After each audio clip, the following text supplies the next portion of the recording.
Hello everyone, आज का हमारा मैथ्स का टॉपिक है इंटीग्रल्स। इंटीग्रल्स हमारे होल नंबर और नेगेटिव नेचुरल नंबर से मिलकर बनता है। होल नंबर होते हैं हमारे 0 से start, 0 1 2 3 4 5 6 and so on. Negative natural number होते हैं जिसमें 0 इंक्लूड नहीं होता, बाकी 0 के आगे के यानी 1 2 3 4 5 6 की सीरीज होती है, पर वो सारे नेगेटिव नंबर्स होने चाहिए। तो इंटीग्रल्स हमारा इन दोनों का कॉम्बिनेशन हो गया। जैसे ये एक नंबर लाइन है, 0 के राइट साइड में सारे पॉजिटिव नंबर हैं और लेफ्ट साइड में सारे नेगेटिव नंबर्स हैं, तो ये सारे ही हमारे इंटीग्रल्स हैं।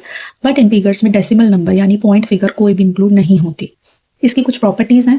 ये प्रॉपर्टीज एडिशन, सब्सट्रैक्शन और मल्टीप्लिकेशन, डिवीजन में अप्लाइड होती है, कहीं कहीं ये किसी में अप्लाइड भी नहीं होती। पहला है क्लोजर प्रॉपर्टी, यानी दो इंटीग्रल्स होंगे a प्लस बी, ये पॉजिटिव फिगर भी हो सकती है, नेगेटिव भी हो सकती है, a प्लस बी। अगर हम इसका ऑर्डर चेंज भी करेंगे तो भी आंसर सेम आएगा। इसी तरीके से सब्सट्रैक्शन में माइनस का साइन लग जाएगा, मल्टीप्लिकेशन में मल्टीप्लाई आएगा, डिवीजन में डिवाइड का। बट सपोज ए की फिगर 1 है, बी की 2 है, तो आंसर हमारा डेसिमल में आएगा। तो डेसिमल वाली फिगर हमारी इंटीग्रल नहीं होती, तो ये प्रॉपर्टी डिवीजन में अप्लाई नहीं होगी। कम्यूटेटिव प्रॉपर्टी में सपोज ए प्लस बी है, इसका ऑर्डर रिवर्स करना है यानी बी प्लस ए, दोनों केस में आंसर सेम आएगा। इसी तरीके से मल्टीप्लिकेशन में भी सेम आएगा, माइनस में अप्लाइड नहीं होता। सपोज ए की वैल्यू 3 है, बी की वैल्यू 5 है, तो यहाँ -2 आया। जैसे ही हमने ऑर्डर चेंज किया तो आंसर आ गया 2, यानी डिजिट हमारी सेम है बट यहाँ माइनस में फिगर है या प्लस में फिगर है, तो ये प्रॉपर्टी सब्सट्रैक्शन में अप्लाइड नहीं होती। नेक्स्ट है एसोसिएटिव प्रॉपर्टी। एसोसिएटिव प्रॉपर्टी में क्या होता है, 3 इंटीग्रल्स होते हैं, उनको हम इस तरीके से लिख सकते हैं, 2 एक साथ ब्रैकेट में और थर्ड अलग। इस तरीके से हम दूसरा सीक्वेंस भी रख सकते हैं इस तरीके से।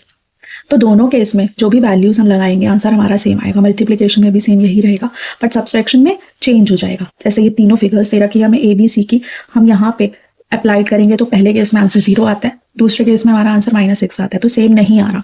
तो ये प्रॉपर्टी सब्सट्रैक्शन में अप्लाइड नहीं होगी। Distributive property, multiplication over addition, यानी इस तरीके से रहेगा a into b plus c. तो हम इसको कैसे लिख सकते हैं, a into b plus a into सी।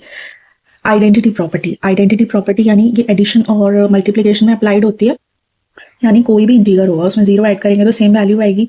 इसी तरीके से मल्टीप्लिकेशन में 0 से मल्टीप्लाई तो नहीं कर सकते, आंसर 0 आएगा, बट 1 से मल्टीप्लाई करेंगे तो सेम वैल्यू आ जाएगी। माइनस के केस में अप्लाई क्यों नहीं होता, सपोज a -0 है, a आ गया, जैसे हमने इसका ऑर्डर चेंज किया तो नेक्स्ट आ गया हमारा -a, यानी ये दोनों वैल्यू सेम नहीं है, तो ये आइडेंटिटी प्रॉपर्टी अप्लाई नहीं होगी। इनवर्स प्रॉपर्टी, इनवर्स प्रॉपर्टी मतलब जैसे a वैल्यू है, इसकी इनवर्स होगी -1, तो आंसर हमारा 0 आएगा। मल्टीप्लिकेशन के केस में क्या होगा, a है, इसको मल्टीप्लाई करेंगे इसका डिवीजन वैल्यू लेके यानी 1/a, तो आंसर हमारा 1 आएगा। ये भी सब्सट्रैक्शन और डिवीजन में अप्लाई नहीं होती। 0 प्रॉपर्टी में कोई भी इंटीगर हो उसको मल्टीप्लाई करेंगे 0 से तो आंसर हमारा अल्टीमेटली 0 आएगा। तो ये थे हमारे इंटीगर के कॉन्सेप्ट। Thank you.